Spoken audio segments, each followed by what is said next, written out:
حدیث مبارکہ قیامت کے دن کا مفلس۔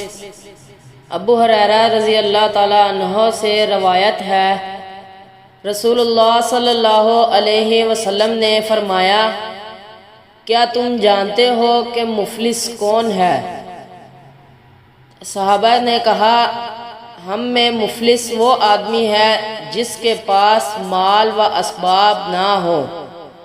تو آپ صلی اللہ علیہ وسلم نے فرمایا، قیامت کے دن وہ میری امت کا مفلس وہ آدمی ہوگا کہ جو نماز، روزے، زکوٰۃ وغیرہ سب کچھ لے کر آئے گا، لیکن اس آدمی نے دنیا میں کسی کو گالی دی ہوگی اور کسی پر تہمت لگائی ہوگی اور کسی کا مال کھایا ہوگا اور کسی کا خون بہایا ہوگا اور کسی کو مارا ہوگا، تو ان سب لوگوں کو اس آدمی کی نیکیاں دے دی جائیں گی، اور اگر اس کی نیکیاں ان کے حقوق کی ادائیگی سے پہلے ہی ختم ہو جائیں گی تو ان لوگوں کے گناہ اس آدمی پر ڈال دیے جائیں گے، پھر اس آدمی کو جہنم میں ڈال دیا جائے گا۔ صحیح مسلم حدیث نمبر 6744۔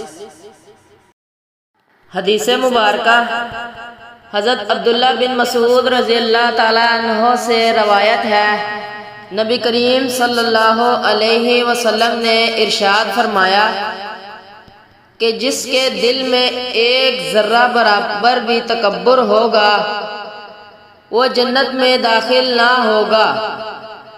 ایک آدمی نے کہا، انسان چاہتا ہے کہ اس کے کپڑے اچھے ہوں اور اس کے جوتے اچھے ہوں۔ آپ صلی اللہ علیہ وسلم نے فرمایا، اللہ خود جمیل ہے، وہ جمال کو پسند فرماتا ہے۔ تکبر حق کو قبول نہ کرنا اور لوگوں کو حقیر سمجھنا۔ حدیث نمبر 265۔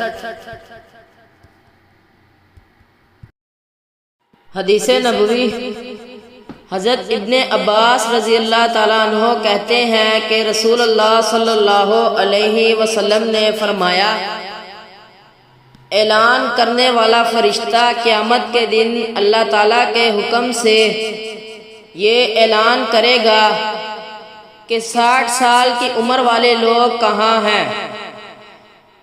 یعنی دنیا میں جن لوگوں نے 60 سال کی عمر پائی وہ اپنی عمر کا حساب دینے کے لیے اپنے آپ کو پیش کرے، اور یہ عمر وہ عمر ہے جس کے بارے میں اللہ تعالیٰ نے فرمایا ہے،